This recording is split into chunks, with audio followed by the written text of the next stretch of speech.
एक पति अपनी गृहिणी को उसकी एजुकेशन देख करके ले, रूप देख करके ले, परिवार देख करके ले, सौंदर्य देख के ले, स्वभाव लेके, लेकिन जगत नियंता जगदाधार द्वारिकाधीश अपनी प्रमुख पटरानी के रूप में रुक्मिणी जी को स्वीकार करते हैं केवल एक गुण देख करके कि उनके भीतर कथा सुनने के प्रति रति है। और यही बात प्रमाणित होती है रुक्मिणी जी के पत्र से। एक अष्ट सखाओं का पद है, बहुत सुंदर पद है। आप सबको द्वारिकाधीश के सामने जाकर के वो पद गाने चाहिए जो हम यहां गाते हैं। यह मांगू गोपी जन वल्लभ, यह मांगू गोपी जन वल्लभ। सब द्वारिका आए हो और ब्रज के प्रतिनिधि में आए हो आप लोग। ये आप सब लोगों को जो ये आईडी कार्ड दिए गए हैं ना, ये इसलिए नहीं है कि आप इस कथा के उत्सव के यजमान आदि हो, नहीं, आप इस उत्सव में किसी ना किसी रूप से सहभागी हो, मतलब आप सब ब्रजवासी हो। और इस भाव से आप इसको पहन करके भी यदि मंदिर में जाओगे तो द्वारिकाधीश आपकी जरूर सुनेंगे। एक भाव मात्र को ब्रज लिखा उस पर, ब्रज द्वारिका मिलन महोत्सव। द्वारिकाधीश से जाकर के ये प्रार्थना कर देना, बहुत सुंदर पद है। हमें द्वारिकाधीश जी से क्या चाहिए? यह मांगू गोपी जन वल्लभ, यह मांगू गोपी जन वल्लभ। मानुष जन्म और हरि सेवा, मानुष जन्म और हरि सेवा, मानुष जन्म और हरि सेवा,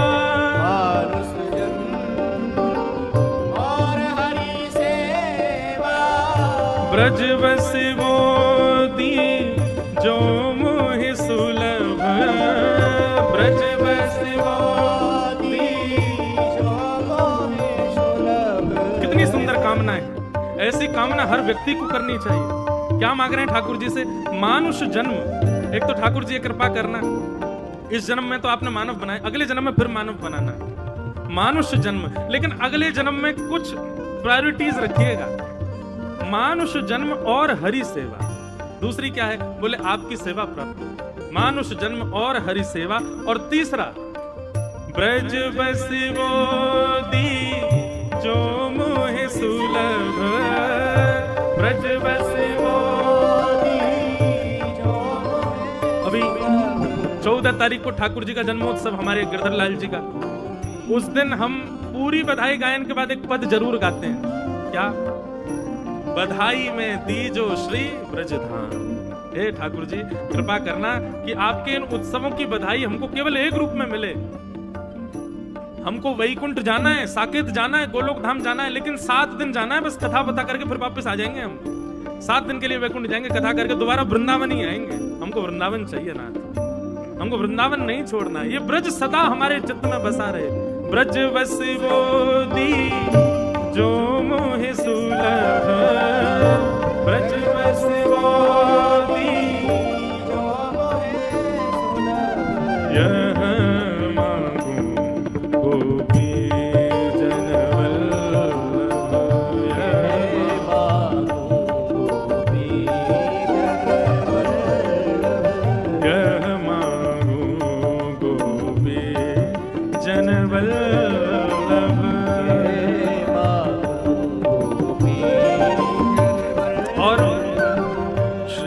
वल्लभ कुल को चेरो, श्री वल्लभ कुल को चेरो, श्री रामानुज कुल को चेरो, श्री रामानुज कुल को चेरो, श्री हरिवंश कुल को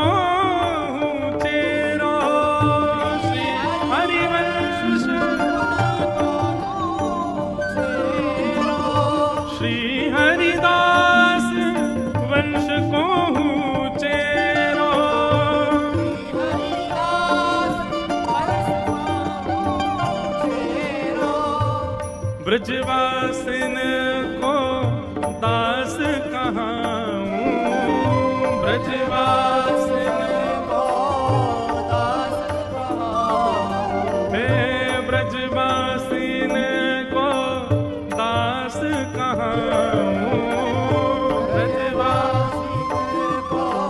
दास कहाऊं। ओ यह मांगू गोपी जन वल्लभ, यह मांगू गोपी जन वल्लभ। श्री यमुना जल नित प्रति नहाऊं, श्री यमुना जल नित प्रति नहाऊं। मन वच क्रम कृष्ण गुण गाऊं, मन वच कृष्ण गुण गाऊं। मन वच कर्म कृष्ण गुण गाऊं, मन वच कर्म कृष्ण गुण गाऊं। और ये सब तो मांगते जा रहे हैं हम ठाकुर जी से, और इन सब को पुष्ट कौन करेगा? धन तो बहुत मिल गया, लेकिन लॉकर नहीं है तो छुपाओगे कहां? चोरी हो जाएगा। आपको ब्रज मिल गया, ब्रजवासियों की सेवा मिल गई, यमुना जी का स्नान मिल गया, ठाकुर जी की सेवा मिल गई, ये जितनी भी वस्तु हमने मांगी सब मिल गया, लेकिन लॉकर भी तो चाहिए। लॉकर क्या है? श्री भागवत श्रवण सुनु नित, श्री भागवत श्रवण सुनो, श्री भागवत श्रवण सुनु नित।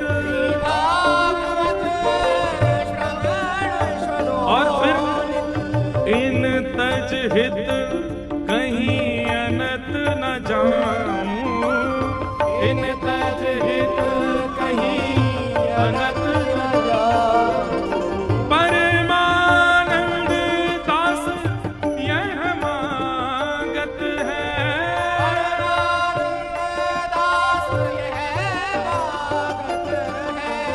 परमानंद दास यह मांगत है, परमानंद दास यह मांगत है। अंतिम पंक्ति तो बहुत ही सुंदर है। सब मांग लिया ठाकुर जी से, और सब मांगने के बाद भागवत जी मांगे, और भागवत जी मांगने के बाद अंतिम भाव क्या है? नित निरखूं कबहू न अघाऊं, नित निरखूं कबहू न।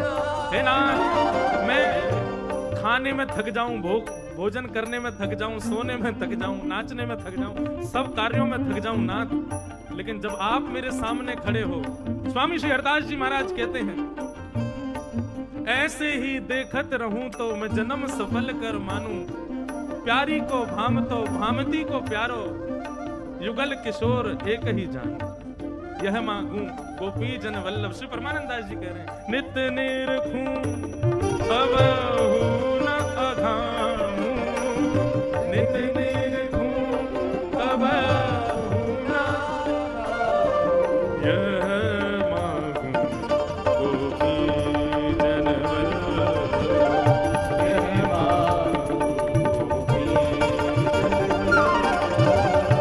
मानुष जन्म और हरि सेवा,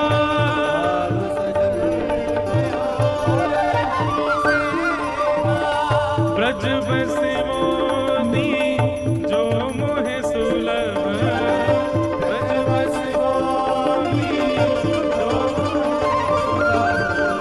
यह मांगूं गोपी जन वल्लभ,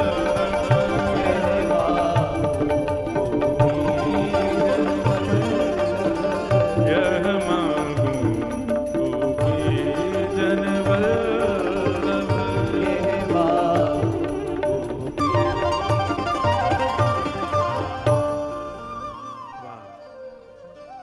सब मांगा, पर सबसे अंत में भागवत जी को मांगा परमानंद दास जी। क्यों? क्योंकि वो जानते हैं कि ये सारी भक्तियां जीवन में आएंगी, पर इनको स्थिर तो जीवन में भागवत जी ही कर सकती हैं। बंधुओं, सब, चाहे आप किसी भी संप्रदाय से हो, किसी भी मत से हो, किसी भी भाव से हो, सब जगह भागवत जी प्रधान है, कथा प्रधान है। कथा की प्रधानता इसलिए विशेष है क्योंकि जैसा कि अभी एक भाव आया ना, हम कथा सोच के नहीं करता, मैं जो मन में भाव आता बोल देता हूं। अब मन में भाव आया लॉकर है, ये सारे धन हैं। ठाकुर जी की सेवा करना, नाम जप करना, तिलक करना, वैष्णव भाव रखना, संतों की सेवा करना, ये सारे धन हैं और इनका लॉकर है श्रीमद् भागवत जी। यदि भागवत जी जीवन में होंगी तो सब व्यवस्थित होता रहेगा, इकट्ठा होता रहेगा। इसलिए श्रवण भक्ति प्रथम भक्ति है और ये प्रथम भक्ति ठाकुर जी की कृपा के बिना नहीं आ सकती। आपके पास में नाम जप की सामर्थ्य गुरु कृपा से आ जाएगी, तीर्थ भ्रमण की सामर्थ्य गुरु कृपा से हो जाएगी, आप सुंदर सुंदर अनुष्ठान लक्ष्मी जी की कृपा से कर लोगे, आप गोमती सागर स्नान अपने किसी भी कृपा के भाव से कर लोगे, लेकिन कथा श्रवण की इच्छा तो द्वारिकाधीश की कृपा से ही हो सकता है। अगर कथा में बैठा हुआ श्रोता मुझसे कभी पूछता है ना कि महाराज जी ठाकुर जी की हम पर कृपा कब होगी, तो हम कहते हैं अभाग्य आपका कि आप कथा में बैठ के ये पूछ रहे हैं। श्रीमद् भागवत स्वयं फल है। श्रीमद् भागवत कोई फल देती नहीं है, क्योंकि भागवत की कथा सुनना सबसे बड़ा फल है। इसलिए कभी भागवत जी से फल की याचना मत करो। कई जगह कथा होती है तो अनाउंसमेंट वाले सब बोलते हैं फल के भागीदार बनिएगा, महाराज जी 3 बजे आए, आप 2:30 बजे आ जाना, और आपको इतना फल चाहिए हो तो इतने बजे आ जाना, और कथा का एक भी दिन नहीं जाना चाहिए। अंतिम दिन तो महाराज 6 दिन किसी ने कथा नहीं सुनी हो, अंतिम दिन कथा सुनने से सारे फल मिल जाते हैं उसको। अच्छी बात है, लोगों के हृदय में जागरूकता प्रकट करने के लिए बात ठीक है, लेकिन हमें लगता है श्रीमद् भागवत स्वयं फल है।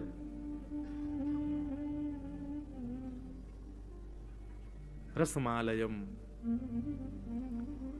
निगम कल्प तरोर गलितम फलम, श्रीमद् भागवत फल है और फल से रस मांगा जाता है, फल से भूख की निवृत्ति मांगी जाती है, फल से अन्य फलों को प्रकट करने की सामर्थ्य रूपी बीज मांगा जाता है, फल से फल नहीं मांगा जाता। श्रीमद् भागवत से रस मांगो, श्रीमद् भागवत से अपनी सांसारिक क्षुधाओं की निवृत्ति मांगो, श्रीमद् भागवत से अन्य भाव प्रकट हो ऐसे बीज मांगो। और एक बात कहें, यदि कोई व्यक्ति इस संकल्प से कथा करा ले कि मुझे श्री कृष्ण चाहिए, इसी संकल्प से मेरे पितृ मुक्त हो, मेरे घर में सुख शांति, इस भाव से नहीं, इसलिए कथा का आयोजन करावे कि मुझे कृष्ण प्राप्त हो, आप कथा कराइए, कथा कराते ही, कथा सुनते ही श्री कृष्ण का अनुभव होगा, या तो स्वप्न में होगा या अनुभव में होगा या प्रत्यक्ष होगा, होगा जरूर। भागवत जी ही कृष्ण को प्रकट करती हैं, श्री कृष्ण द्वारिकाधीश भागवत जी से प्रकट होते हैं। इसलिए द्वारिका में विराजमान द्वारिकाधीश की जो श्री रुक्मिणी जी हैं, वो श्रवण भक्ति के आचार्य हैं, उन्होंने श्रवण भक्ति से ठाकुर जी को पाया। रुक्मिणी जी में और भी गुण होंगे, लेकिन ठाकुर जी को यही भाया। इसलिए यहां से ये बात सीख लीजिए कि अगर द्वारिकाधीश को प्रसन्न करना है, श्री कृष्ण को प्रिय करना है, प्रसन्न करना है, तो श्रवण भक्ति के आचार्य बनिए, श्रवण भक्ति में रति रखिए। और श्रवण भक्ति में रति कैसी होनी चाहिए? कथा सुनने का समय है, कथा लाइव सुन रहे हो या प्रत्यक्ष बैठ के सुन रहे हो, उस समय चाहे आपके करोड़ों काम आ जाएं, छोड़ो, पहले कथा को प्रधानता दो।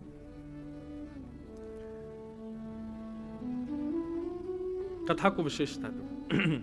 बंधुओं, ठाकुर जी के परम पद की कथा सबने सुनी है कि भगवत ठाकुर जी अपनी संपूर्ण लीला संवरण करके प्रभाषित क्षेत्र से भगवत धाम को प्रस्थान करते हैं। पर रुक्मिणी जी की किसी ने कथा सुनी है कि श्री रुक्मिणी जी कैसे प्रस्थान करती हैं? भगवान जब अपनी लीला पूरी करके द्वारिका से प्रस्थान कर गए, उसके बाद अर्जुन के साथ भगवान की पटरानियां गईं, लेकिन रुक्मिणी जी उनमें नहीं थी। वज्रनाभ के साथ 16,100 भगवान की रानियां वृंदावन ब्रज चली गईं, रुक्मिणी जी उसमें नहीं। रुक्मिणी जी कहां है? बंधु, रुक्मिणी जी की भक्ति भी, हम लोग ठीक है ब्रजवासी हैं, हमारी श्री जी के आगे तो कोई हमें जमे ही ना है, लेकिन एक बात कहें, एक पद सुनाऊंगा मैं कल, सूरदास जी का पद है, मुझे पूरी पंक्ति याद नहीं है, आज ढूंढूंगा, अचानक थोड़ी भाव याद आए। उस पद में सूरदास जी रुक्मिणी जी और किशोरी जी के मिलन का भाव बताते हैं, और बोले जब रुक्मिणी जी किशोरी जी से मिली ना, तो किशोरी जी से मिलते किशोरी जी के रूप में ही परिवर्तित हो गए। जब द्वारिका के कुरुक्षेत्र में मिलन जब हुआ, और भी कई जगह कथाओं में आता है कि मिलन हुआ, तो रुक्मिणी जी जब किशोरी जी से मिली, तो किशोरी जी से मिलते ही किशोरी जैसी कांति आ गई रुक्मिणी जी में, और द्वारिका के लोगों को एवं ब्रजवासियों को भी ये पहचान कर पाना मुश्किल हो पा रहा था कि रुक्मिणी जी कौन सी और हमारी श्री जी कौन सी, एकाकार रूप हो गया था। तो सूरदास जी का पद है, उस पद की पंक्ति मुझे बिल्कुल याद नहीं आ रही, पर उसका अर्थ ऐसा है कि दोनों मिली तो ऐसा लग रहा हो जैसे एक पिता की दो पुत्रियां मिल रही हों। दोनों के नैन नक्श मिल रहे हैं, दोनों के नेत्र मिल रहे हैं, दोनों के रंग मिल रहे हैं, दोनों के स्वभाव मिल रहे हैं। तो भले ही हम ब्रजवासी किशोरी जी को प्रधानता दें, पर किशोरी जी से मिलने के बाद रुक्मणी जी भी किशोरी जी ही हो गई। ठाकुर जी की नित्य सेवा में रहती हैं, ठाकुर जी की नित्य सेवा करती हैं, ठाकुर जी के नित्य भावों का विचार करती हैं। ये रुक्मणी जी की सामर्थ्य नहीं, किशोरी जी की कृपा है रुक्मणी जी पर। तो रुक्मणी जी के परम पद भगवत धाम लीला संवरण की कथा कैसी है, बहुत ध्यान से सुनिएगा। श्री भृगु ऋषि का द्वारिका आगमन हुआ। एक बात तो निश्चित है, संसार में कुछ भी होता है सब ठाकुर जी की इच्छा से ही होता है। तो भृगु ऋषि पधारे द्वारिका, और द्वारिका जैसी आए तो यहाँ के महाराज सब धनवान लोगों ने, पूरी द्वारिका धनवानों की है, बड़े बड़े सेठ साहूकार सब लोगों ने द्वार मार्ग पर दोनों तरफ पुष्प लेकर के सब खड़े हो गए। महाराज इतने बड़े संत पधार रहे हैं, उनके स्वागत में सब लोग पुष्प वर्षा करने लगे। जैसे ही पधारे आकर के उन्होंने कहा कि हम चातुर्मास करना चाहते हैं, कौन करेगा हमारी व्यवस्था। अब सब लोग उनको देख करके सब मन में विचार करने लग जाएं कि भाई इनको 4 महीना कौन सहन करे, कहीं क्रोध रह जाए तो फिर 2 मिनट में ये नाराज हो जाते हैं। सब लोग सेठ साहूकार आगे आकर के हाथ जोड़ें, और फिर जैसे वो कहें हम चातुर्मास करना चाहते हैं द्वारिका क्षेत्र में रह करके, कौन करेगा व्यवस्था, सब पीछे हो जाएं, कोई नहीं करे। बलराम जी आए, बलराम जी ने प्रणाम किया तो उनसे कहा हाँ भाई बलभद्र जी आप करेंगे व्यवस्था, मुंह पे बहुत काम है महाराज। हाँ, आगे और भी बड़े बड़े सेठ हैं, मैं कहीं चूक कर गया तो। सबको प्रणाम करते हुए जैसे द्वारिकाधीश और श्री रुक्मणी जी दोनों खड़े थे, थोड़े चेहरे पर लालिमा आ गई, थोड़े क्रोध में भर गए ऋषि। द्वारिकाधीश बोले आप हमारे नगर में पधारे भगवान, आपका सत्कार, हमारा सत्कार स्वीकार करें। बोले सत्कार क्या स्वीकार करें, जब से आए हैं किसी ने भी एक बार भी झूठे मुंह भी हमसे ये नहीं कहा कि हम आपकी सब व्यवस्था करेंगे। अरे कोई संत ऋषि कृपा करते हैं नगर के ऊपर तब वहां चातुर्मास करते हैं, हम आपकी द्वारिका में आए। आपकी द्वारिका कैसी है, बस नाम के सब लोग दिखावे के धनवान है, यहां पर कोई हमारी सेवा नहीं करना चाहता। ठाकुर जी बोले महाराज औहदे से सेवा होती है ना, अब आपके लायक कोई है ही नहीं, हम ही हैं आपके लायक, इसलिए हर कोई नहीं कर पा, हम करेंगे, आप आज्ञा करो। जैसी जो व्यवस्था कहेंगे सब करने को तैयार। ठाकुर जी ने चरणों में प्रणाम किया। और रुक्मणी जी का एक स्वभाव है बंधुओं, जहां ठाकुर जी की रजामंदी वहां रुक्मणी जी की रजामंदी, कभी मना नहीं करती। ठाकुर जी ने स्वीकार किया हम आपकी सब व्यवस्था करेंगे, आप पधारो।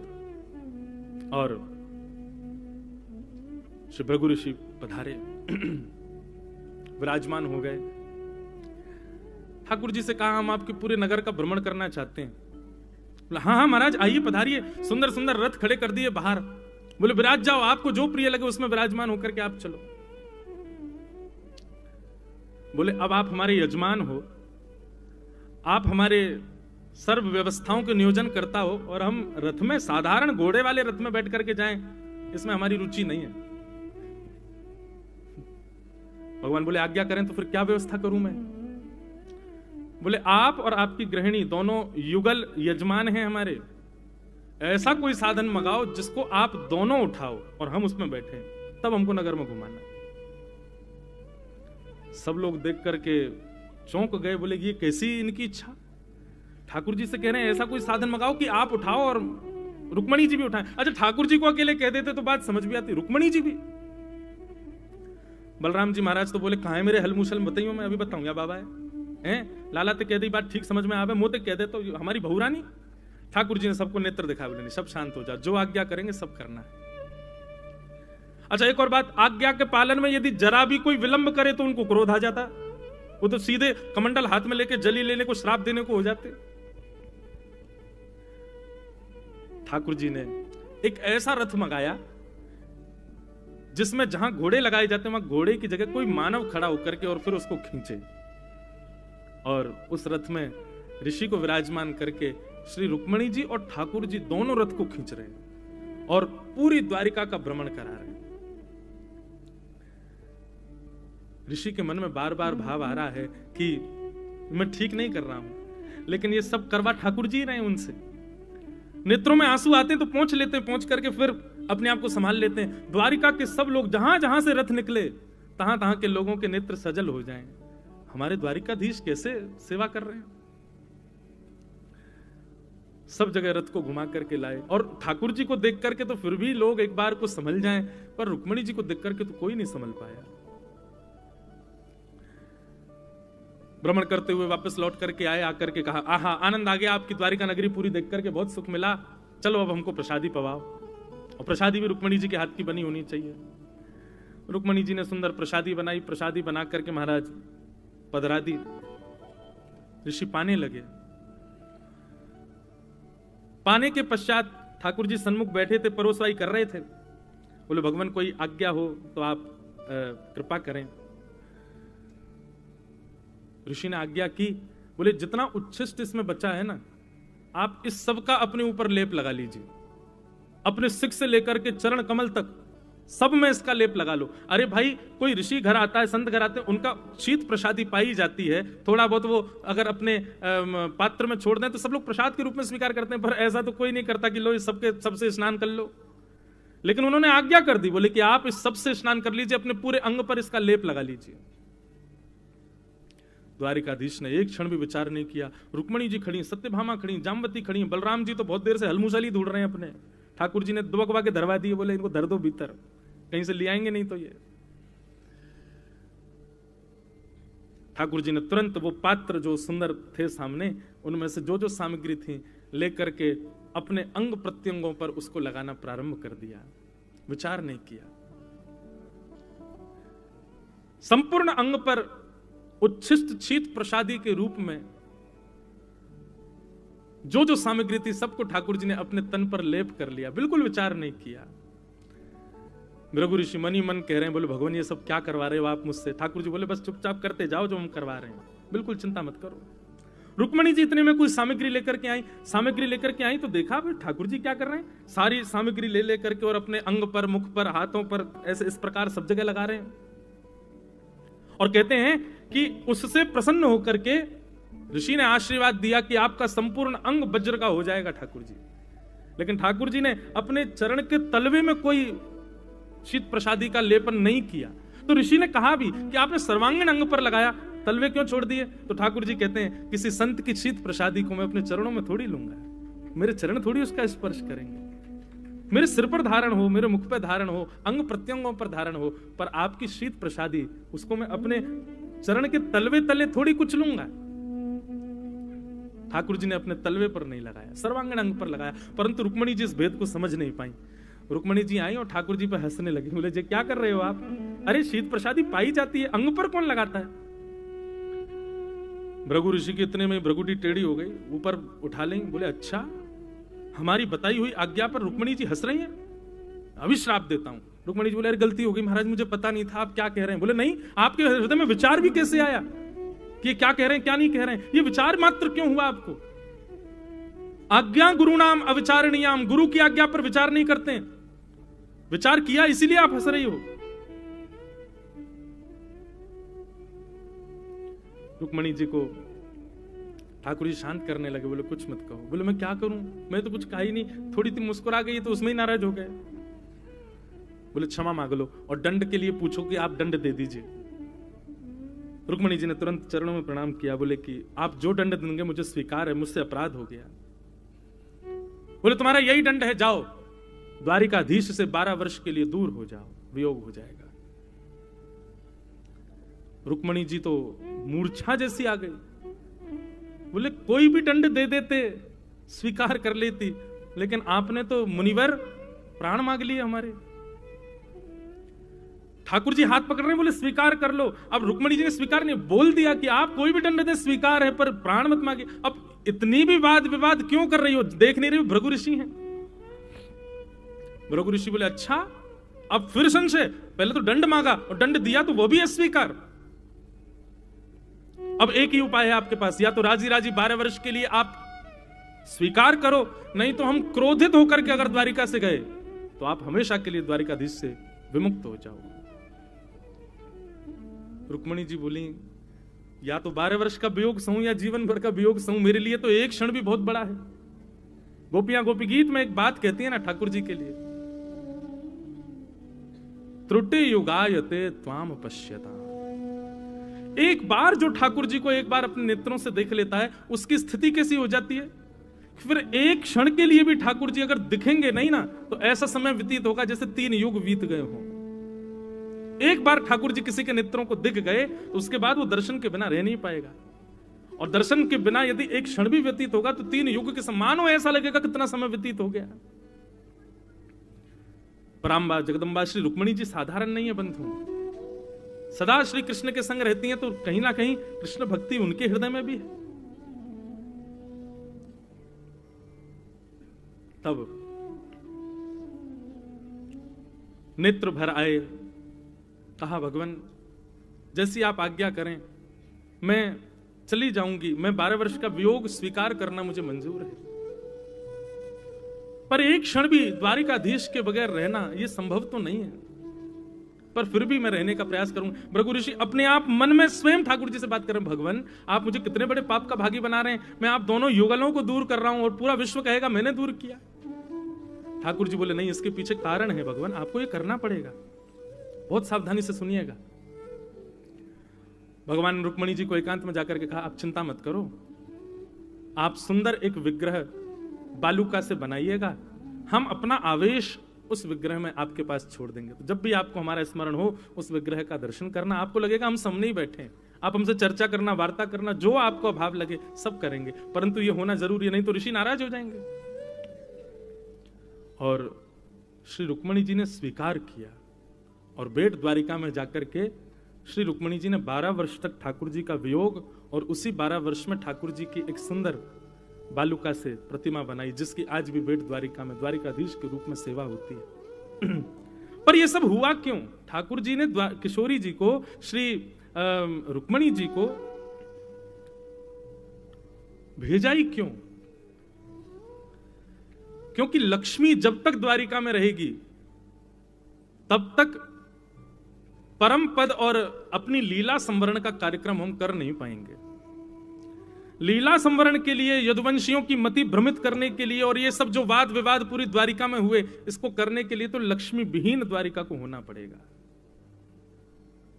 और इसलिए श्री रुक्मणी जी बेट द्वारिका में विराजमान हुई। भृगु ऋषि रोने लगे, बोले भगवान आपने क्या करा दिया मुझसे? बोले कि यही कारण बनेगा हमारी लीला के संवरण का, रुक्मणी जी यहां रहेंगी तो यह संभव नहीं हो पाएगा। और दोनों लीलाओं में वहां हमारे रघुनाथ जी ने भी श्री लक्ष्मी जी को भेजा है, तभी लीला संवरण का कार्य संभव हो पाया। और यहां पर भी श्री लक्ष्मी जी को, रुक्मणी जी को दूर भेजा द्वारिका से। लक्ष्मी विहीन होते ही, आचार्य विहीन हो जाएगा व्यक्ति तो स्वच्छंद बुद्धि हो जाएगी, और स्वच्छंद बुद्धि होते ही नकारात्मकताएं प्रवेश करेंगी। नकारात्मकताएं प्रवेश करते ही निश्चित, नकारात्मकताएं प्रवेश करते ही, कहा रो भैया सब लोग इधर देखो, गुरु विहीन मत हो आप लोग।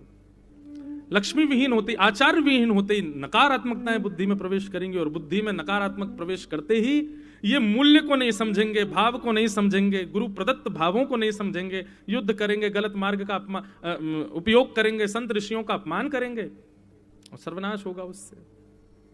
इसलिए लक्ष्मी विहीन हुई द्वारिका, इसलिए रुक्मणी जी को भेजा गया बेट द्वारिका।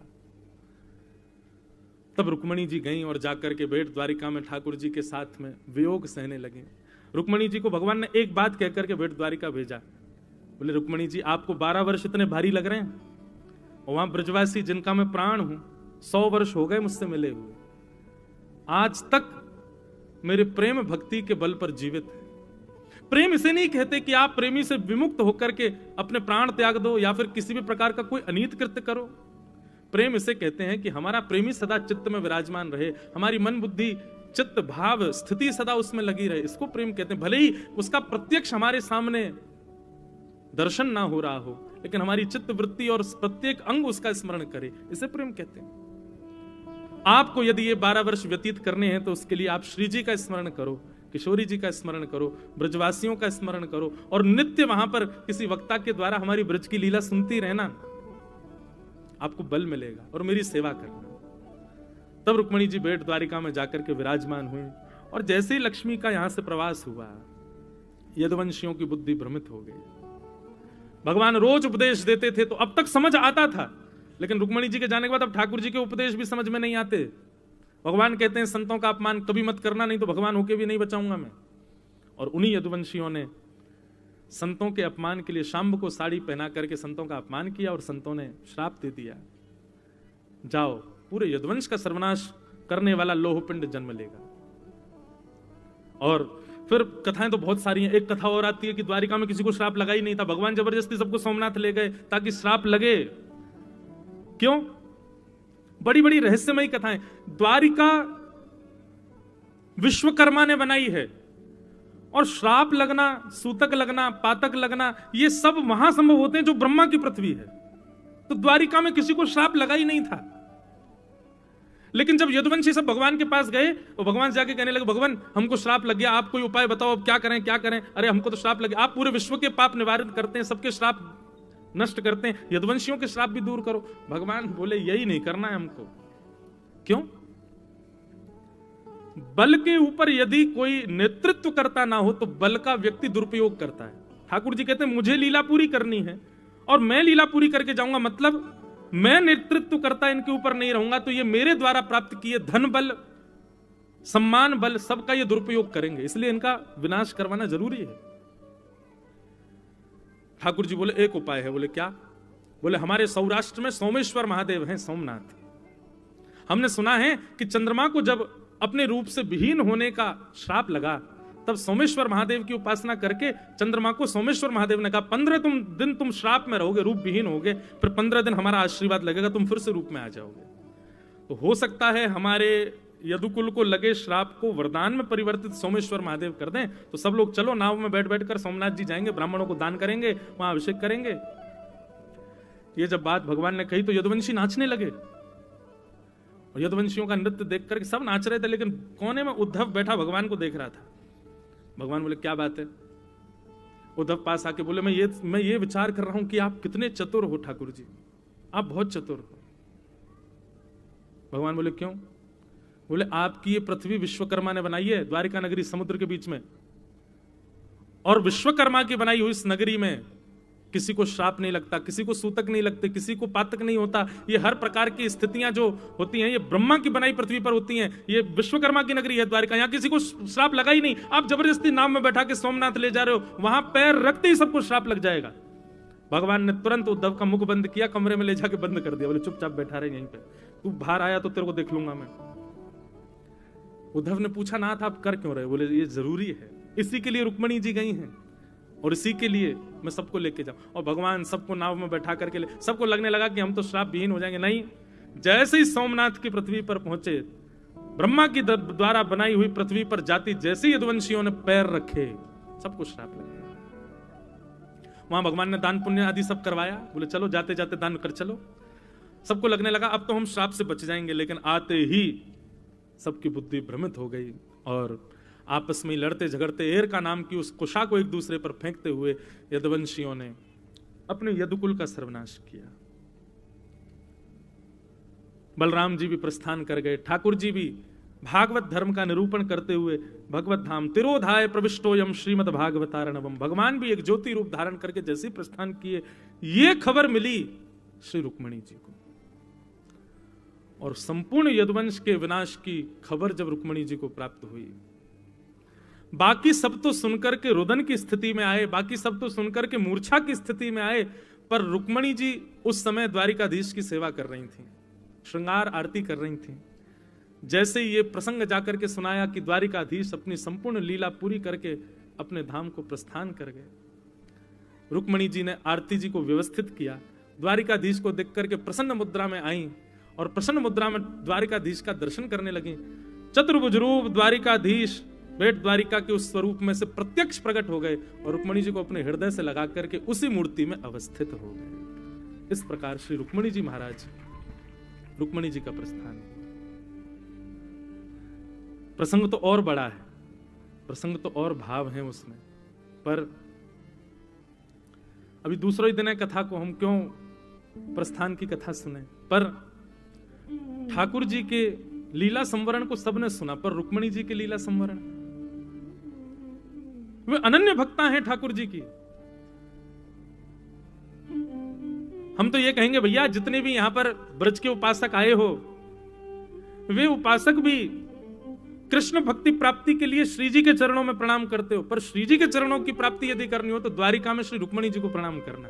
श्री रुक्मणी जी श्री जी की भक्ति प्रदान करेंगी निश्चित ही। वे आचार्य हैं, भक्ति में कोई हमसे त्रुटि ना हो उसका पूर्ण ध्यान आचार्य रखते हैं। आचार्य स्वरूप में श्री लक्ष्मी जी रुक्मणी रूप में विराजमान है। ऐसी रुक्मणी जी अपने पत्र का प्रारंभ एक भक्त हूं मैं इस भाव से करती हैं, और भक्त की प्रथम पहचान श्रवण भक्ति, प्रथम भक्ति। इसलिए रुक्मणी जी कहती हैं कि श्रुत्वा गुणान भुवन सुंदर क्षणवतांते निर्विश्य कर्ण विवरे हरतोंगतापम रूपम दृशाम दृशिमदाम अखिलार्थ लाभम त्वयि अच्युता विशति चित्रम पत्रपम में। अपनी प्रथम भक्ति में श्री रुक्मणी जी श्रवण भक्ति की आचार्य हैं। वे भक्त हैं, वे एक राजकन्या में राजपुत्री हैं, लक्ष्मी के स्वरूप में हैं। इन सब भावों को प्रथम व्यक्त नहीं किया श्री रुक्मणी जी ने। वे भक्त हैं और भक्त का प्रथम श्रृंगार श्रवण भक्ति है, इसलिए श्रवण भक्ति से अपनी स्तुति को आच्छादित किया श्री रुक्मणी जी ने। और ठाकुर जी ने एक श्लोक सुनते ही रुक्मणी जी को स्वीकार किया। तो नवदा भक्ति में प्रथम भक्ति श्रवणम, श्रवण भक्ति, ठाकुर जी की कथा के प्रति श्रवण, ठाकुर जी की लीलाओं का श्रवण। और श्रवण के द्वारा क्या करना चाहिए बंधुओं?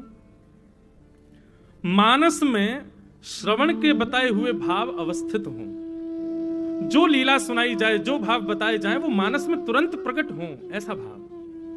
केवल श्रवण तक सीमित ना रहे। जैसे औषधि सेवन करने पर बीमारी दूर हो जाती है, क्यों? औषधि जाकर के शरीर को लग रही है।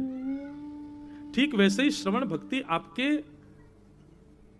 जीवनचर्या में दृष्टिगोचर होनी चाहिए। श्रवण भक्ति आपकी दिखनी चाहिए कि हां ये श्रवण भक्ति करी है, ऐसा आपके व्यवहार में, आचार में, स्वभाव में दिखना चाहिए। तब आपका कथा सुनना सार्थक है। और एक बात और बताएं बंधुओं, किसी किसी की श्रवण में ज्यादा रुचि नहीं बन पाती, लेकिन फिर भी वे चाहते हैं कि रुचि बने। तो प्रयास करो कि जितनी देर श्रवण करते हो, जितना समझ में आता है, उतना आप अपने जीवन में लाना प्रारंभ करो, तो राम कृपा होगी और श्रवण भक्ति अन्य रूप से प्राप्त होगी, अधिक रूप से प्राप्त होगी। तो प्रथम भक्ति श्रवण भक्ति। और श्रवण भक्ति के आचार्य श्री नाभा गोस्वामी जी भक्तमाल में बताते हैं, कौन है कि श्रवण रसिक कहीं सुने ना परीक्षित से, कैसे? पानहु करत लागी कोटि गुण प्यास है। श्री नाभाजी महाराज भक्तमाल जी में वर्णन करते हैं श्रवण भक्ति का आचार्य कौन? भागवत के श्रोता श्री परीक्षित जी महाराज। परीक्षित जी की श्रवण भक्ति कैसी है? पान हूं करत लागी कोटि गुण प्यास है। एक तो होता है कि आप पानी पियो और प्यास बुझे, कभी ऐसा सुना पानी पियो और प्यास बढ़े? परीक्षित जी की भक्ति ऐसी है, वो जितनी कथा सुनते हैं उतनी कथा सुनने की इच्छा और ज्यादा प्रकट हो जाती है उनके चित्त में। अभी और सुनना है, अभी और सुनाइए भगवान, और श्रवण कराओ, ऐसी भाव। और इस बात का प्रमाण मिलता है जब चतुर्थ दिवस की कथा आती है, कृष्ण जन्मोत्सव प्रारंभ होता है, उससे पहले एक श्लोक में संपूर्ण कृष्ण कथा 2 श्लोकों में सुना करके जब सुखदेव जी मौन हो गए, तब परीक्षित से कहते हैं, परीक्षित अब कथा पूर्ण हो गई। यही कृष्ण लीला है, गोकुल में, मथुरा में जन्म लिया, गोकुल में ये लीला, वृंदावन में ये लीला, सब लीलाएं समेट करके सुना दी। तब परीक्षित जी क्या कहते हैं, भगवान आपने इतने सारे राजाओं की कथा मुझे विस्तार से सुनाई, मैंने सब सुनी, पर जिनकी कथा सुनने के लिए मैं अपनी भूख को जीत करके बैठा हूं, जलपान को जीत करके बैठा हूं, अपने आसन को जीत के 24 घंटे अनवरत 4 दिन बैठा हूं, उनकी कथा आप 2 श्लोकों में सुनाइए मत भगवान, उनकी कथा तो विस्तार से सुनाओ। कथितो वंश विस्तारो भवता सोम सूर्ययो राज्ञाम चोभय वंशानाम चरितम परमाद्भुतम। परीक्षित जी कहते हैं, भगवान मुझे विस्तार से सुनाओ। तब सुखदेव जी कहते हैं, बोले परीक्षित, थोड़ी देर उठ के बाहर घूम लो, जलपान कर लो, कुछ पा लो। जल भी नहीं पिया तुमने 4 दिन से, कुछ पान करके पुनः आके बैठ जाओ, थोड़ी देर का एक ब्रेक ले लो, फिर कथा सुनाता हूं। तब परीक्षित क्या कहते हैं, हे भगवान, आप इतनी सुंदर कथा सुना रहे हैं कि उस कथा ने ही मेरे भोजन के स्थान, जल के स्थान आदि आदि जिससे भी शरीर जीवित रहना चाहिए, उन सब स्थानों पर अब कथा विराजमान हो गई है। सामान्य संसार के व्यक्ति को जीवित रहने के लिए जल की आवश्यकता, अन्न की आवश्यकता हो सकती है, वायु की आवश्यकता हो सकती है, पर इस समय मेरी स्थिति ऐसी है कि यदि मुझे जीवित रहना है तो मुझे कथा सुनानी पड़ेगी आपको। नहीं तो जैसे जल बिन मछली, अन्न बिन मानव, वैसी स्थिति मेरी हो जाएगी। जैसे जल प्यास बुझाता है, भोजन भूख मिटाता है, वैसे ही मेरी हर स्थिति को श्रीमद् भागवत जी पूर्ण कर रही हैं। इसलिए भगवान, मैं आपसे प्रार्थना करता हूं कि मुझे भोजन की भूख नहीं है, मुझे पानी की प्यास नहीं है। पिबंतम त्वम मुखाम भोज च्युतम हरि कथामृतम। ऐसी सुंदर आप कथा सुना रहे हैं, इसके आगे मुझे सांसारिक व्यंजनों की इच्छा नहीं है। भगवान, आप कृपा करके विस्तार से मुझे सुनाइए। तब श्री नाभा गोस्वामी जी कहते हैं, बोले भैया, ये है श्रवण रसिक, श्रवण भक्ति का आचार्य। कैसी भक्ति है? बोले पान हूं करत लागी कोटि गुण प्यास। हमारी भक्ति है ऐसी, हमारी श्रवण भक्ति में इतनी सामर्थ्य है। ठीक है, कथा 4 घंटे की जगह 5 घंटे की हो जाए चलेगा, 5 की जगह कहीं 6 घंटे की हो जाए तो भी चल जाएगा, लेकिन 10-12 घंटा की कथा हो जाए तो क्या होगा? नहीं चल पाएगा। और एक बात बताऊं, आजकल स्थिति ऐसी नहीं है कि आपको भूख लगेगी, आपको प्यास लगेगी, आपको उठ के भोजन पाना। आजकल स्थिति ऐसी है, थोड़ी देर बाहर जाके फोन ही चलाया है अपना। आजकल भोजन पानी के बिना रहा जा सकता, उसके बिना नहीं रह पाते। जिस समय ऐसी स्थिति आ जाए कि कथा पूर्ण होने पर मन में भाव आए, क्यों पूर्ण हो गए, तब समझो कि अब श्रवण भक्ति जीवन में आई है, और वही भक्ति का प्रथम प्रकार श्रवण भक्ति है। इसलिए भक्ति के नवदा भक्ति में सबसे पहली श्रवण भक्ति, और श्रवण भक्ति को यदि आप जीवन में प्रारंभ करना चाहते हो तो भगवत कृपा आपको प्राप्त करनी पड़ेगी। भगवत कृपा यदि आप प्रारंभ करना चाहते हो तो श्री गुरु चरण सरोज रज, गुरुजनों के बिना महत्पाद रजोभिषेकम, पूरा लिंक ज्वाइन कीजिए। कथा में रति बढ़ाना चाहते हो तो राम जी की कृपा से होगा, राम जी की कृपा प्राप्त करना चाहते हो तो उसके लिए वैष्णव संत जन और भक्त वृंदों को प्रणाम करना पड़ेगा, उनके चरणों में नतमस्तक होना पड़ेगा, तभी वह संभव हो पाएगा, नहीं तो वह संभव नहीं। सूरदास जी कहते हैं, सूरदास जी से किसी ने कहा आपके पास नेत्र तो है नहीं। हे सूरदास जी, आपके पास नेत्र नहीं है, पर आपने इतनी सुंदर सुंदर लीलाओं का वर्णन और इतनी सुंदर लीलाओं पर पद गाए जिनको कोई सामान्य व्यक्ति भी नहीं कर सकता। इसके पीछे आपके पास ये कृपा कैसे प्राप्त हुई? किसकी कृपा के बल से आपने ठाकुर जी की इतनी लीलाओं का दर्शन किया? तब सूरदास जी गाते हैं, भरोसो दृढ़ इन चरणन केरो, श्रीवल्लभ नख चंद्र चटा बिन, श्रीवल्लभ नख चंद्र चटा बिन, सब जग माझे अंधेरो, भरोसो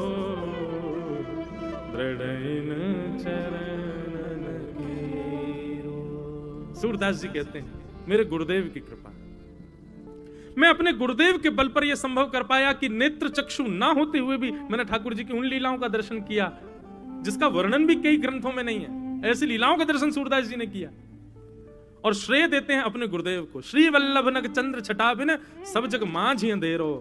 वास्तव में आंधरा मैं नहीं हूं कि मेरे पास नेत्र नहीं है, आंधरे वो हैं जो गुरुजन के प्राप्त करते हुए भी भगवत दर्शन, भगवत कृपा अपने जीवन में प्राप्त नहीं कर पा रहे, वो अंधे हैं।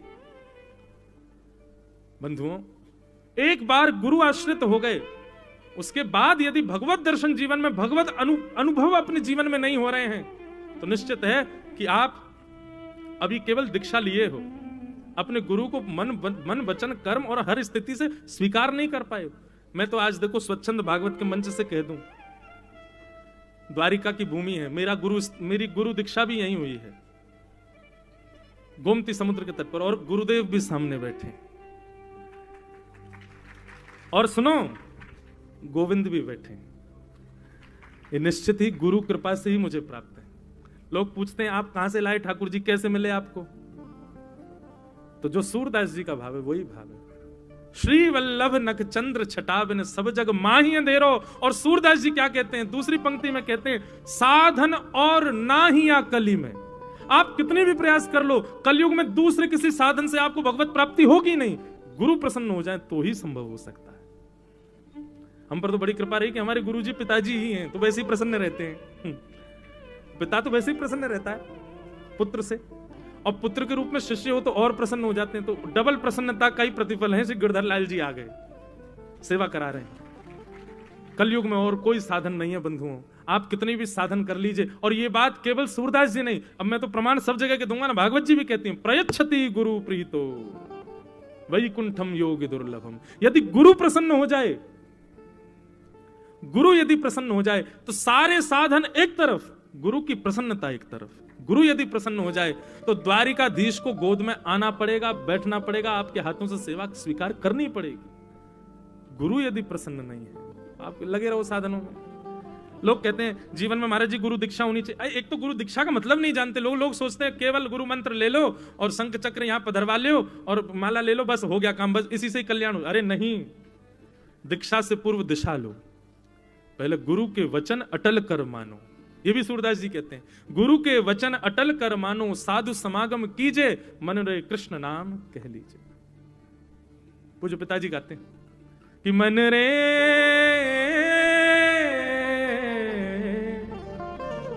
कृष्ण नाम कह लीजिए, बांके बिहारी कह लीजिए। सूरदास जी के पद हैं, धुन पूज्य पिताजी की, बहुत सुंदर है। गुरु के वचन अटल कर मानो, साधु समागम कीजिए, गुरु के वचन अटल कर मानो, साधु समागम कीजिए। सूरदास प्रभु शरण ताकिए, शरण ताकिए, बिरथा काहे जीजे, मन रे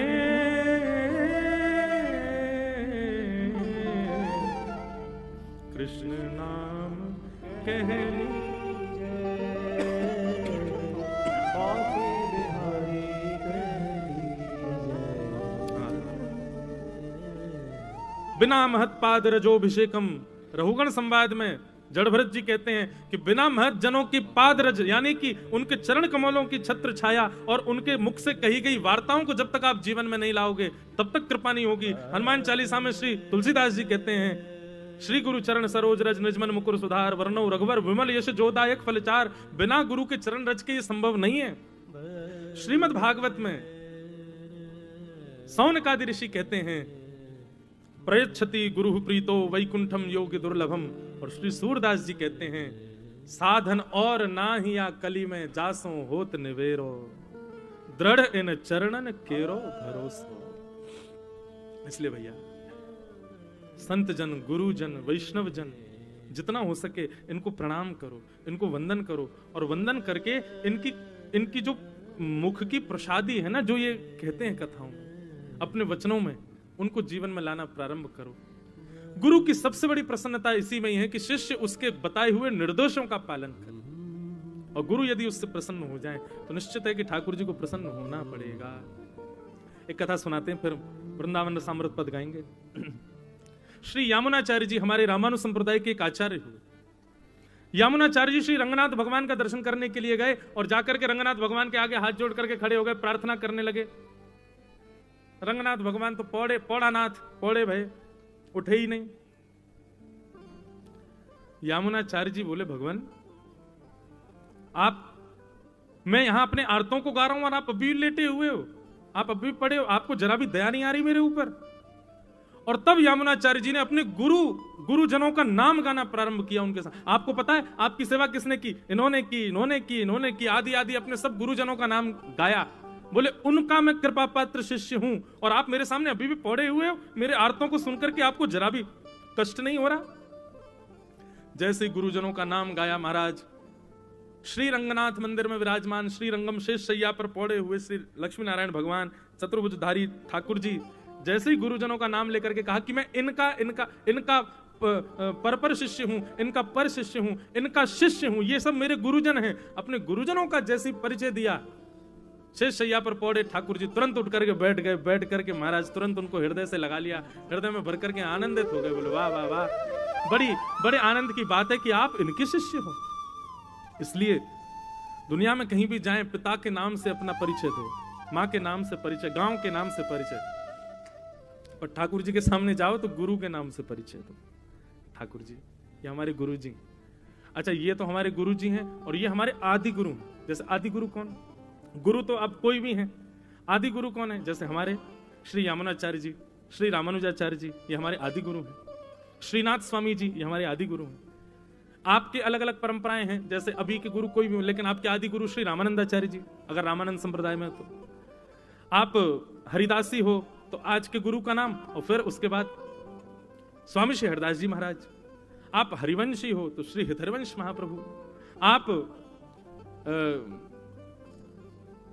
निम्बार्क संप्रदाय में हैं तो श्री निम्बार्काचार्य जी। ये सब आपके आदि गुरु हैं।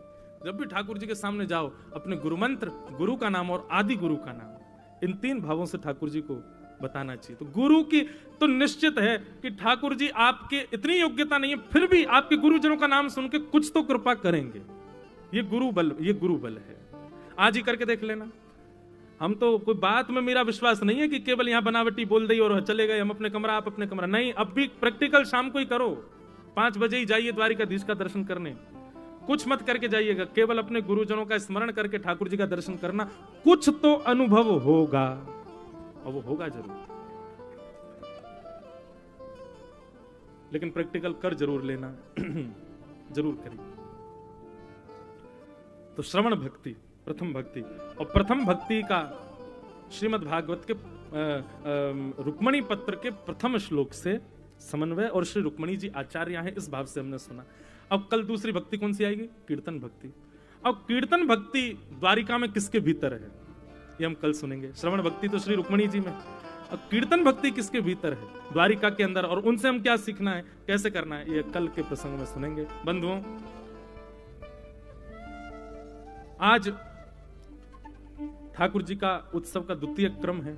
हमारे परम पूजनीय प्रातस्मरणीय भगवत धाम वाले पूज्य महाराज जी हमारे मध्य में पधारे हैं, और आपके संग में आपके पूज्य श्री उत्तराधिकारी महाराज जी, जिनका बहुत स्नेह मेरे प्रति रहता है, और आपको विश्व भर के समस्त संत वृंद भी खूब आनंद से मस्त राम बाबा बुलाते हैं, क्योंकि आप मस्त रहते भी हैं। खूब बढ़िया सुंदर महाराज जी के सानिध्य में कथा भी दास की हो चुकी है। अगले वर्ष फिर एक बार हापुड़ की धरती पर कथा है। महाराज जी पधारे हैं और 3 दिवस महाराज जी यहाँ विराजेंगे, हम सब पर कृपा करेंगे। आप सब वैष्णवों को जिनको भी महाराज जी का दर्शन करना हो तो ये सामने वाली बिल्डिंग में 4th फ्लोर पर महाराज जी विराजेंगे।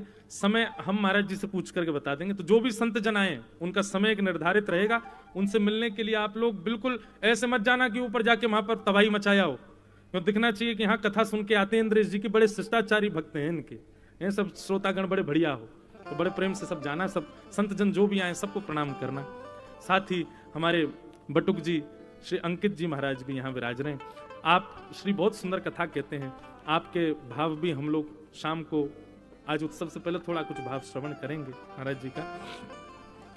आपके सुंदर संयोजन में 10 मार्च से विदिशा की, मध्य प्रदेश की भूमि विदिशा में भागवत की कथा, और वैसे तो वहां पर भी ऐसा ही है कि किसी एक प्रसंग पर ही कथा का क्रम रहेगा। अब प्रसंग क्या रहेगा ये हमारे लाल जी जाने। तो 10 मार्च से वहां कथा का क्रम रहेगा, बड़े आनंद से हम लोग श्रवण करेंगे। आज बंधुओं शाम के सत्र में हमारे बड़ोदरा की कल्याण राय हवेली के पूज्य महाराज जी श्री द्वारकेश लाल जी महाराज वल्लभ कुल के आचार्य हैं, उनके सुपुत्र हमारे परम आदरणीय भी हैं, परम मित्र भी हैं, श्री शरणम कुमार जी, वे पधार रहे हैं। शाम को ठाकुर जी का मुखोल्लास वे भी करेंगे। कल 13 तारीख है। कल और भी महापुरुष जगह जगह से पधार रहे हैं, और भी संत जन यहाँ पर आकर के हम आप सब लोगों को दर्शन प्रदान करेंगे। परसों ठाकुर जी का जन्मोत्सव है। परसों की बंधुओं एक चीज अभी से सुन लीजिए, सुबह 5 बजे ठाकुर जी की प्रभात फेरी होगी पहले तो यहां से हम लोग कीर्तन करते हुए, हमारे वारकरी बालक और हिसार की कुछ मंडली आ रही है कीर्तन की, वे सब लोग मिलकर के हम आप सब लोग नाचते गाते हुए, नाम धुन कीर्तन करते हुए श्री गोमती सागर संगम तक जाएंगे। और वहां से जिनको द्वारिकाधीश जी के दर्शन को जाना हो वो दर्शन को चले जाना। वापस फिर यहां पर आप सब लोगों को 8 बजे तक एकत्रित होना है। 8 बजे श्री गिरधर लाल जी का अभिषेक, महाअभिषेक होगा। हमारे लाल जी का अभिषेक हर बार नहीं होता सर्दी की वजह से, पर यहाँ होगा। कल चित्रांग जी आदि सब पुजारी गण सब बोले नहीं यहाँ तो अभिषेक हम करेंगे, आप मना करोगे तो भी करेंगे। मैंने कहा हमें वहां लगा लाला सर्दी नहीं है जाए, जुकाम नहीं है जाए, सर्दी कारण। बोले नहीं द्वारिका में तो अभिषेक होगा। तो हमने कहा ठीक है। तो 8 बजे यही कुंज में ठाकुर जी बाहर वाली कुंज में विराजेंगे। आप सब लोग बाहर ही बैठ जाना। सुबह इतना बढ़िया मौसम रहता है कि अभी तो देखो गर्मी लगने, कल से यहाँ पंखे भी लग जाएंगे। आप लोग कैसे भी सुनो, बस कथा सुनो, गर्मी लगे चाहे सर्दी। तो सुबह 8 बजे वहां पर रहेगा क्रम, अभिषेक होगा। अभिषेक सबको प्राप्त होगी प्रसादी। फिर उसके बाद 10 बजे से कथा होगी। कथा के पश्चात फिर शाम को ठाकुर जी का मंगल उत्सव होगा। परसों हमारे मध्य में पूज्य श्री मलुक पीठ वाले पूज्य महाराज श्री पधारेंगे, साथ में पूज्य श्री राधा कृष्ण जी महाराज पधारेंगे। हमारे महाराज जी तो संग में विराजेंगे ही। हमारे पूज्य श्री बागेश्वर धाम सरकार भी परसों ही आ रहे हैं। हाँ, उनके लिए इतनी ताली क्यों बजी हैं? पर्चा बनाने नहीं आ रहे हैं वो कहीं यहाँ पे बैठ के को पर्चा बना दो हमारा, नहीं वे भी परसों आएंगे। कथा क्रम में थोड़ी देर विराज के फिर निकल जाएंगे। आगे उनका भी कहीं प्रवास है। और हमारे श्री वृंदावन से पुंडरीकाक्षाचार्य जी पधार रहे हैं और श्री पुंडरीक गोस्वामी जी, ये नाम एक से हैं पर अलग है। पुंडरीकाक्षाचार्य जी श्री वैष्णव संप्रदाय के एक बड़े सुंदर विद्वान है, वे भी वृंदावन से। और श्री पुंडरीक गोस्वामी जी हमारे राधा रमणीय गोस्वामी भागवत के बड़े अच्छे वक्ता, वे भी पधार रहे हैं। साथ में और कौन कौन आ रहे हैं? सब आ रहे हैं भैया। आप सबन को आप लोग बढ़िया आनंद कर रही हो, सब उनको खूब आनंद करेंगे, खूब आनंद से लाल जी के उत्सव में सुख लेंगे। आओ एक बार वृंदावन को प्रणाम करके कथा को विश्राम दें। श्यामा हृदय कमल सो प्रगट्यो, श्यामा हृदय कमल सो प्रगट्यो, श्यामा हृदय कमल सो प्रगट्यो, श्यामा हृदय कमल सो प्रगट्यो, श्याम हृदय कुमार वृंदावन प्यारो वृंदावन, ओ वृंदावन प्यारो वृंदावन, वृंदावन प्यारो वृंदावन। अभी कथा जैसी विश्राम होगी, आप सब लोग कहीं जाना नहीं, पर्दा लगेगा, व्यासपीठ अपने स्थान पर विराजेंगी और फिर लाल जी का राजभोग दर्शन और राजभोग आरती होगी। आरती करके ही सब लोग यहाँ से प्रस्थान करना है। भाव से गाओ, वृंदावन प्यारो वृंदावन, वृंदावन प्यारो वृंदावन, हे वृंदावन मेरो वृंदावन, ओ वृंदावन मेरो वृंदावन, सब सुख सागर रूप उजागर रहे वृंदावन धाम, सब सुख सागर रूप उजागर रहे वृंदावन धाम, सब सुख सागर रूप उजागर रहे वृंदावन धाम, सब सुख सागर रूप उजागर रहे वृंदावन धाम। रूप गोस्वामी प्रकट कियो जहाँ रूप गोस्वामी, प्रगट कियो, श्री रूप गोस्वामी प्रकट कियो जहाँ रूप गोस्वामी, प्रगट कियो, राधा गोविंद रूप निधान, वृंदावन प्यारो वृंदावन, वृंदावन प्यारो वृंदावन, हे वृंदावन मेरो वृंदावन, वृंदावन प्यारो वृंदावन, रूप गोस्वामी प्रकट कियो जहाँ रूप गोस्वामी, राधा गोविंद रूप निधान, वृंदावन प्यारो वृंदावन, हे वृंदावन मेरो वृंदावन, बेहरत निस दिन कुंज गलन में ब्रज जन मन सुख धाम, बेहरत निश दिन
मधुसूदन जिन कंठ लगायो, मधुसूदन जिन कंठ लगायो, श्री मधु पंडित जिन कंठ लगायो, मधु पंडित कंठ लगायो, जहाँ है रही जय जयकार,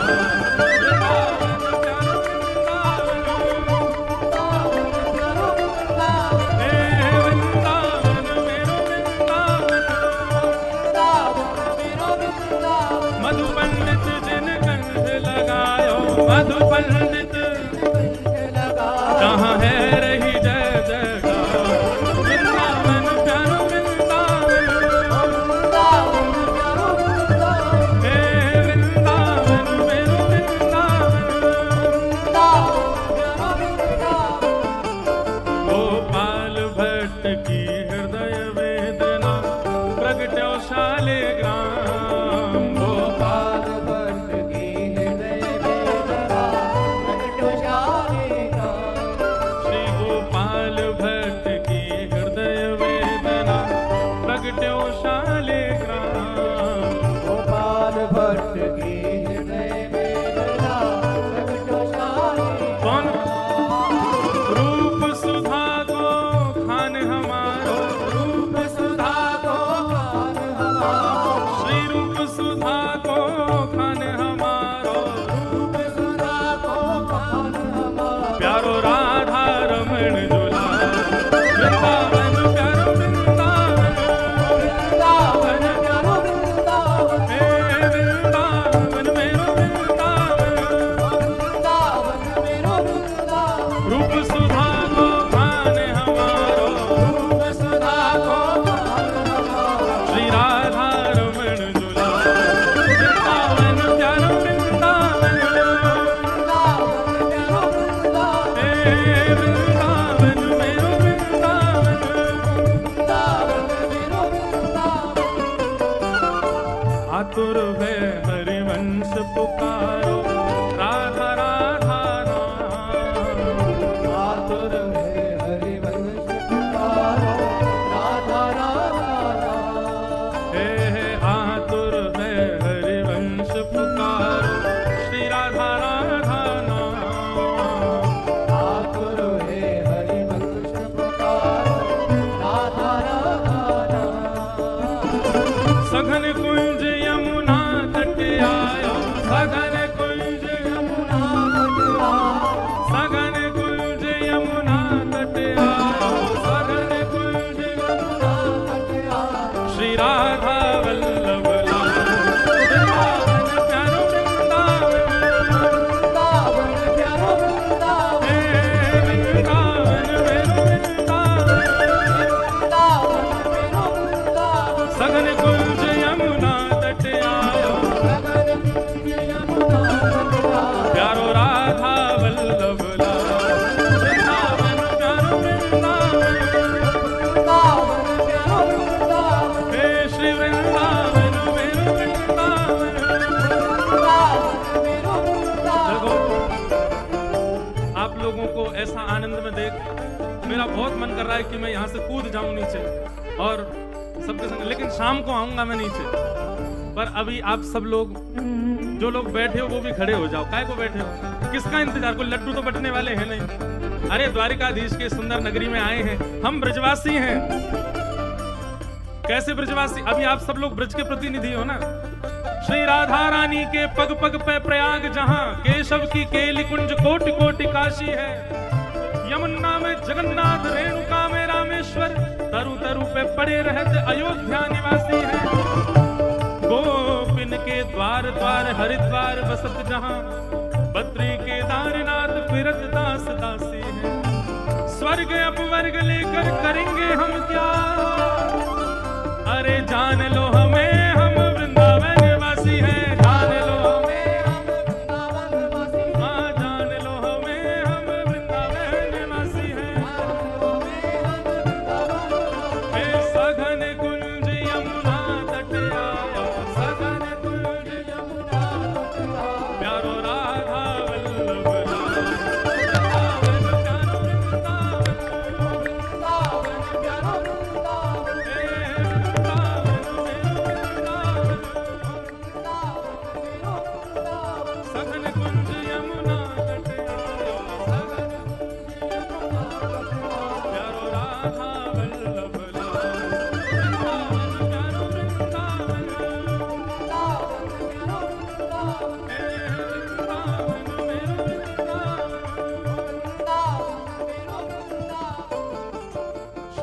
युगल किशोर को लाड़ लड़ायो